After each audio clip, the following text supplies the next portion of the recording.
Today, I'm taking Canada's most luxurious train, the Rocky Mountaineer, for 48 hours from Banff all the way over to Vancouver. I'll show you exactly what it's like on board this private luxury train, from fine dining, the viewing deck, and where I sleep.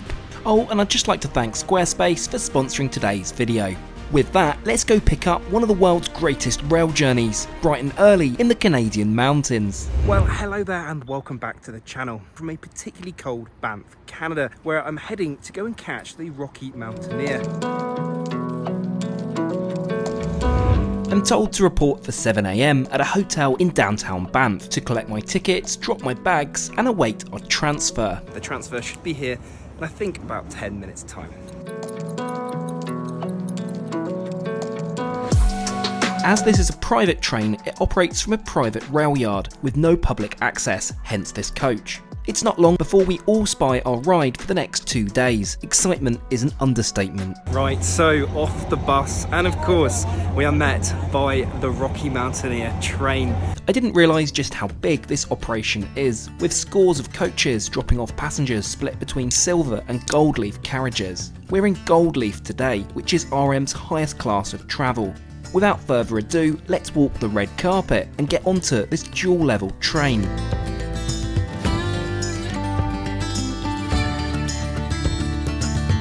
We'll head straight upstairs to my seat 58, and with it the first look at those incredible glass-domed ceilings. Seating is mostly in a 2-2 setup with a couple of 4-person arrangements. The seats are adorned with rich, comfy leather, and for those brisk mountain mornings, they're even heated. There's seatback storage with enough room for a small bag under the seat in front of you. There's also ample recline to kick back whilst you glide through the wilderness, sipping champagne. Let's get that mask off then. FYI, whilst draconian at this point, Canadian law requires these most of the time whilst on board. As I settle into my seat, I get chatting to my awesome seatmate Matthew, who's also from the UK. After a quick safety demo, we're cleared to depart, and we're waved off by the jovial Banff team members.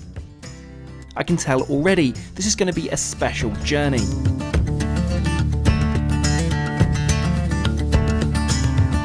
You may have noticed the cabin is quite empty, and that's because we have another stop momentarily in Lake Louise to collect more guests. Okay, I make it breakfast time. Let's head downstairs to the restaurant and see what's on offer. The restaurant seats around half the onboard guests, so there are 2 sittings. We happen to be in the first one. It's a sociable affair, so I'm seated alongside Matthew with 2 other guests. After the appropriate caffeine hit, let's take a look at the breakfast menu. I'm pleasantly surprised to see quite the array of options. After placing our orders, we're offered some fresh pastries to begin, along with a berry smoothie. It's such a surreal experience to enjoy white linen table service whilst gliding through the Canadian Rockies. We don't have long to wait before we're presented with the smoked salmon and chive scramble, bacon breakfast skillet, avocado on toast, and my Canadian pancakes. This certainly gives breakfast that you get in a 5-star hotel a run for its money. Given the variety of dishes we had to compare, we all agree it was phenomenal, and it certainly set the bar high for lunch. And just like that, we roll into Lake Louise, some 40 miles from Banff. This stop is only short, and it's just to pick up additional guests. Alas, no running along the platform for me just yet. Don't worry, it's coming up. Within a few minutes, we're back on the move once again. As breakfast service is now complete, I think it's time to go check out the outdoor viewing platform. This is located at the end of our carriage, and it's where I spend a lot of my time on this journey. There really is nothing quite like the experience of being outdoors whilst pelting through the wilderness. Most of the time it's pretty quiet out here, with passengers opting to stay in their seats without facing the ever-changing elements, but where's the fun in that?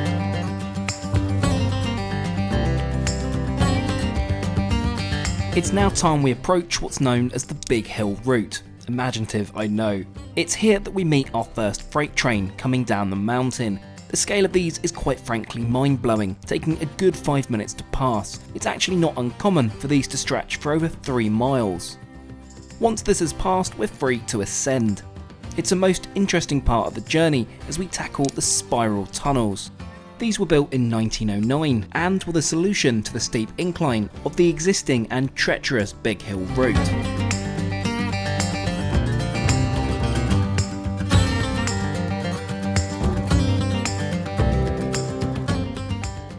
Well, with all that excitement out of the way, let's head back up to my seat. In fact, I've been told there's a spare window seat for me, as I'm currently sat on the aisle.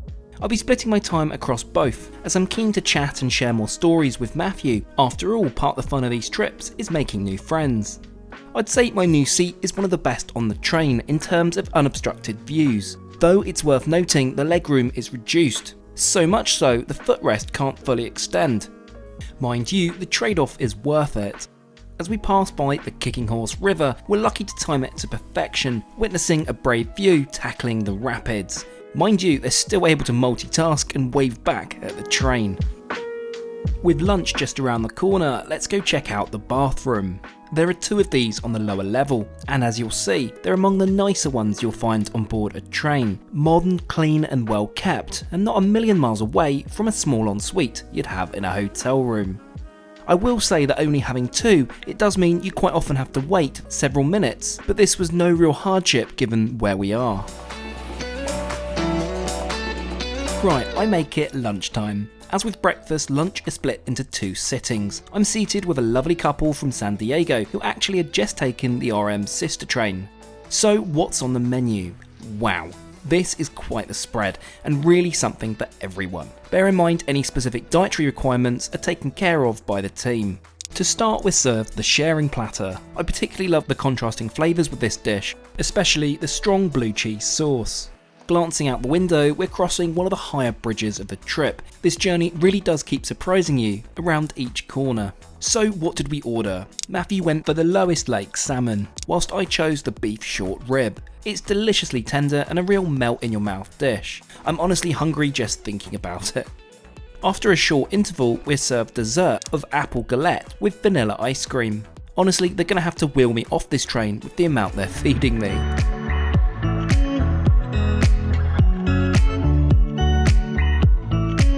For the next segment of our journey, we head alongside the Shuswap Lake. This reminds me of the great Italian lakes like Lake Garda, stunningly beautiful with the contrasting mountainous backdrop, certainly a highlight of day 1. As we head back to my seat, I note it's cheese and wine time. You can opt for a red or white house wine, but today I'm not partaking and opt for an ice cold DC. Call me uncouth all you want, it's just what I fancied. It's not the most extensive of cheese plates, but I feel that that's the point given everyone is still rather full from lunch. It's certainly up there as one of the more civilised rail experiences, sipping wine or, well, DC, whilst gliding through the outstanding British Columbian countryside. At this point, we're not far from our overnight stop, Kamloops. As we enter the city, we're met with waves from the locals. It's amazing to see how much everyone seems to love seeing this train. After one final water crossing, we approach our overnight stop in the Rocky Mountaineer rail yard. Now to find out exactly what happens in regards to sleeping arrangements when you ride this train. Just before though, it's time for a quick word from today's video sponsor, Squarespace. Squarespace make it super easy for you to set up and host a website. And no, you don't have to know complicated coding. Squarespace really have this down, handling it all from your domain name through to the design, hosting, social media linking, and even your search engine optimization. The best bit is Squarespace offering you a free trial and 10% off your first purchase of a website or domain. Just head over to squarespace.com/TrekTrendy and use the coupon code TrekTrendy. Thanks again Squarespace for making this video possible. So welcome to Kamloops. We are here overnight. Just got to go and get on one of the buses to transfer over to our hotel. Yes, you don't sleep on the train's going to wait here and we'll return in the morning.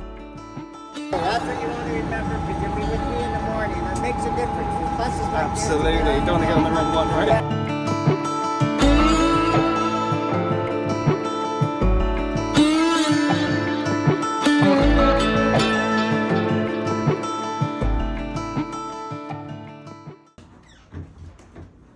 Well, welcome to my room for the night. I mean, it's not super luxurious, but I'm sure it will do the job. We're only here for, 10 hours or so? Oh, and the thing that's really surprising is that my bag is waiting for me in my room.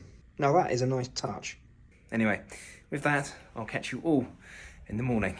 Good night. The next day. Right, good morning all, welcome back. It's now time to go and catch the coach. Running a little late, so I hope it doesn't leave without me. I don't really fancy getting stuck in Kamloops.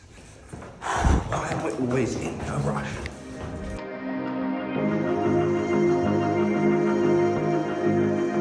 The drive back over to the train depot is a short one, taking just over 15 minutes. It feels almost like coming home as the Rocky Mountaineer comes into view. So we are back at the rail depot and ready to get back on board the Rocky Mountaineer. Today is going to be a little bit different to what we experienced yesterday as we go all the way over to our final destination of Vancouver, where we'll arrive later on this evening. Then I had a not so bright idea.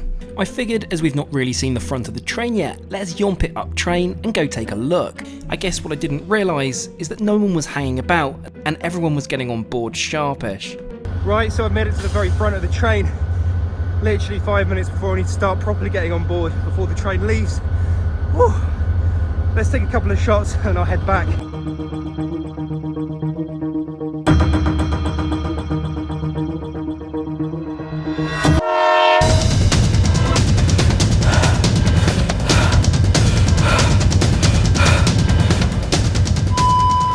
Well, it turns out I panicked and it wasn't really necessary. Whilst the front 5 or 6 carriages had closed up, the rest of the train was still very much open, thank goodness. Let's resume regular broadcasting.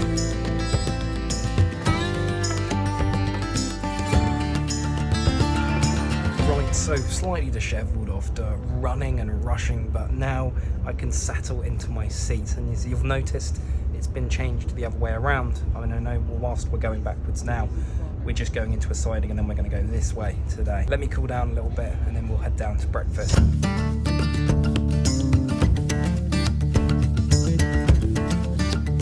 It turns out the lovely crew have arranged for me to check out the kitchens, a little behind the scenes if you will. Shout out to the awesome guys cooking up a storm, must be so challenging cooking on a moving train. With that, let's try the fruits of their labour. The extensive menu is the same as yesterday, so I'll of course be trying something different. I'm sat back with my newfound friends, regaling tales of future travel plans. Morris and his lovely wife, who I'm so sorry I forget your name, are heading onto Alaska to do a cruise. Given I've just been there, I couldn't be more excited for them. Notice how much the landscape is already changing as we move ever further west. There's the occasional shout out where someone spots an eagle or even a bear. Alas, I'm not quick enough with my camera. I'm also served this interesting fruit mocktail, a lovely touch. So what did I go for? Well, I went for my personal favourite, the Eggs Benedict, cooked to perfection, complemented with Canadian bacon. Naturally, all our plates were cleared, and with that, we head back upstairs. I go to sit back in my original seat to chat more with Matthew. So I'm fascinated to learn more from the pro over a cup or two of fresh filtered coffee. It's worth noting that there's a fully stocked bar up here, and you can order whatever you want, and the best bit, it's bottomless. The crew are fantastic, giving us an audio guide to our surroundings, and just like that, a deer is spotted on the hillside. Can you spot it? Honestly, these guys had eyes like a hawk. As we meander through the countryside, I think it's time to head downstairs for some fresh air. I feel this is a perfect time to discuss cost. So how much was this? You can book via the Rocky Mountaineer website, and there are multiple routes available in both silver and gold leaf class. For this example, we'll put in Banff to Vancouver as gold leaf for this year. You'll also note that there's no single supplement, so for exactly what I booked, £1,760. Yes, it's not cheap, but for the experience, accommodation, newfound friends, and meals, I'll do it again in a heartbeat. The views really are non-stop as we glide through the Cascade Mountains and winding river canyons. It's honestly one of those things that just does not get old. You'll never guess what, it's food time once more. Yep, this is our final lunch of the trip, and I'm back with my friends for the final supper. So what's on the menu? Well, it's a different menu to yesterday, but it's not going to take a genius as to what I've gone for. Side note, how incredible is this wine husbandry? I'd struggle to hold 2 in one hand, let alone balancing 3 or 4 on a moving train. First up, we're served the coastal tasting platter with some of the tastiest salmon I've had to date. Well, to be exact, it's called candied Pacific salmon, and it was divine. We're well and truly closing in on Vancouver now, so here come our mains. Matthew chose the salmon, which looked phenomenal, and of course I opted for the steak. Now this was served for everyone as medium rare, but in honesty it's more medium. It did taste absolutely wonderful though, so we'll let them off. Yet again, plates all cleared, it's time to close with a coffee. I probably overdid caffeine today, no sleep for me tonight.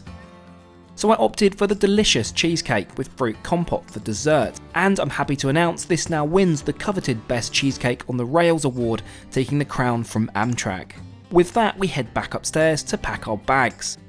We're crossing the final bridge into downtown Vancouver. It honestly feels like a dream these last couple of days, and I'm so glad to have experienced it. I'd love to have taken Millie, of course, but when you're solo, it does force you to make new friends, and to that I'm thankful for the wonderful company on this trip.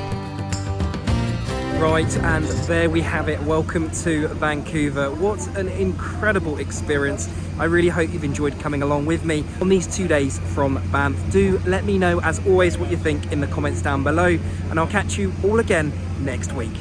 Thanks once again to Squarespace for sponsoring today's video. Head to squarespace.com for a free trial, and when you're ready to launch, go to squarespace.com/trektrendy to save 10% off your first purchase of a website or domain.